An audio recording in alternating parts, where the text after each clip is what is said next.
Hey guys, Sheri and Richerson from Exotic Gardening, Experimental Homesteader, SheriandRicherson.com, and biannualblog@homebash.com. And yes, I'm out of breath. So today, Jeff and a friend of ours, has been here moving the canning jars down to the basement. This is not the way that I had envisioned everything to look. I had actually envisioned the shelving over here on wheels, all of the canning jars and the fancy tubs, and everything labeled and neat and tidy. We don't have the shelving yet, which is okay. And some of the jars are still in bags. Some of them are in crates. And whatever else we could find to put them in. There is quite a few jars here, as you can see. All of this, including that box and these bags, are canning jars.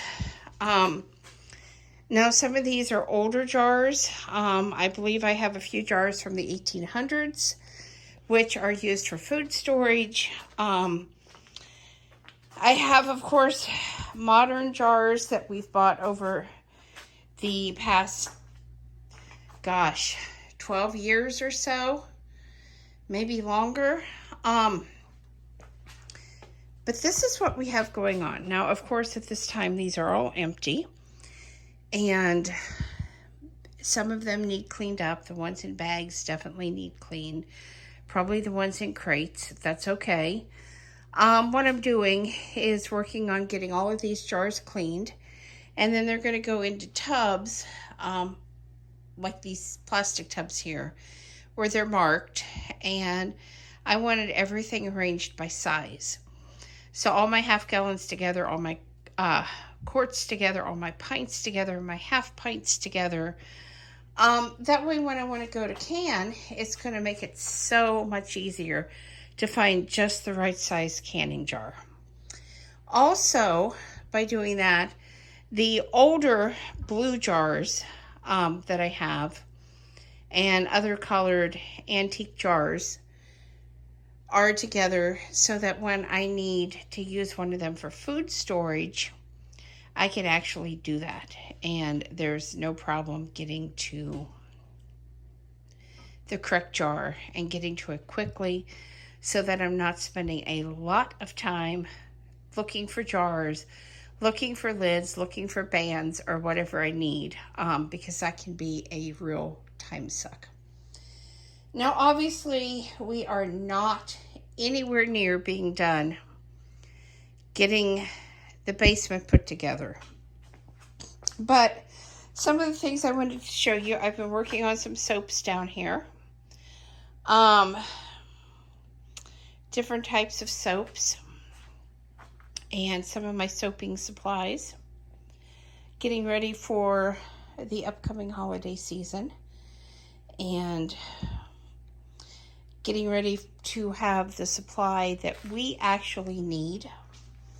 So I've got some lye, and I will be making a bunch of base soap from scratch here. And I didn't clean everything as I brought it down. I just really wanted to get stuff out of storage and get it here, and then I thought I could go back and clean it up.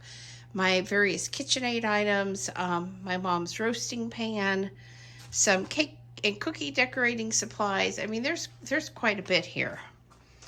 I have some stuff here on the table, like my dehydrator trays, my salad spinner, different stuff that we haven't yet got shelving for, because shelving seems to be the issue at the moment. I've got a shelf here of some miscellaneous stuff too.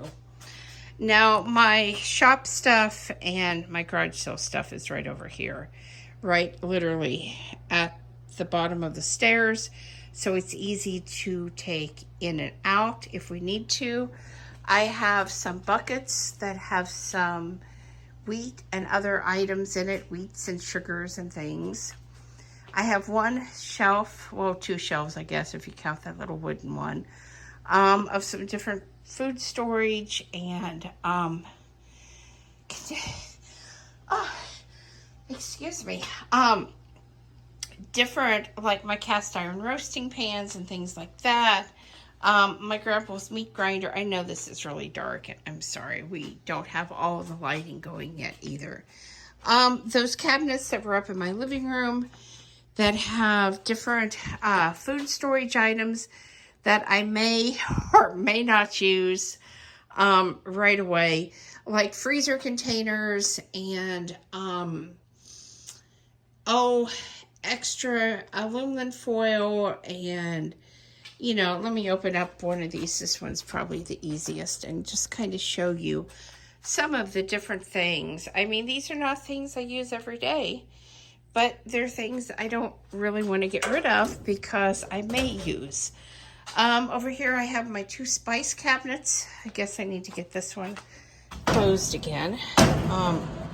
These are older cabinets, and I love these metal cabinets, but boy, when they want to act up, do they ever. My maple syrup tapping buckets. I've got some totes, again, of some miscellaneous kitchen supplies. And all of this is just stuff that once we get all of our shelving down here, we will get it all organized and put together. But I'm very happy that this basement is starting to come together, that things are starting to get down here where they need to be, where they're going to be accessible to me, and where I can find what I want. I'm thinking that as the tubs of canning jars empty and the canning jars begin to fill with food, we're going to have, because I want to kind of keep my food all over here, we're going to have, you see how those, that shelf has wheels. So we thought that we could do shelves with wheels, and that way we could kind of double deck things. And so back in that corner is kind of a darker area. Right now this is a real dark area. So we may be moving these cabinets and putting some more food storage over along that wall.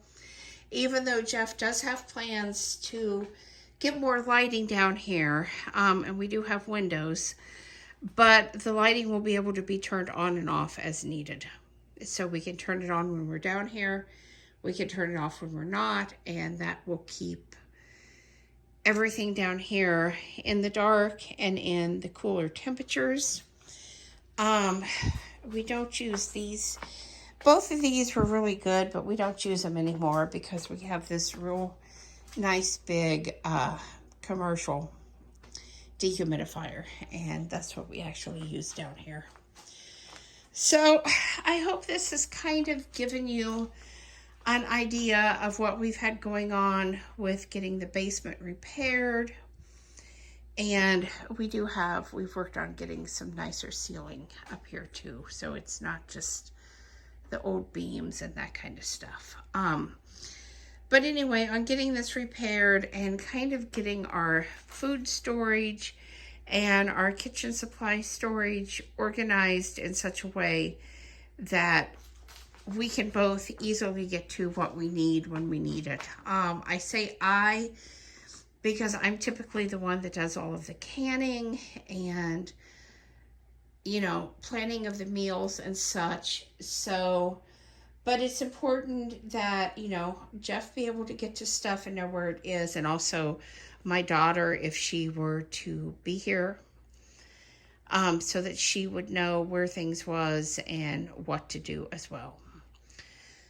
So I hope you guys will subscribe.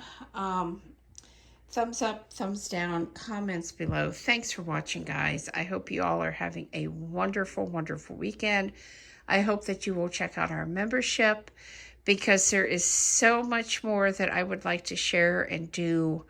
But I prefer to do it inside of a membership so that I can kind of get some feedback from you guys and know exactly what it is that you're wanting to know, and do a little bit more tailored content than what I'm necessarily able to do directly on YouTube or Facebook or wherever. So have a fantastic night, and we will see you tomorrow with another daily vlog. Thanks for watching.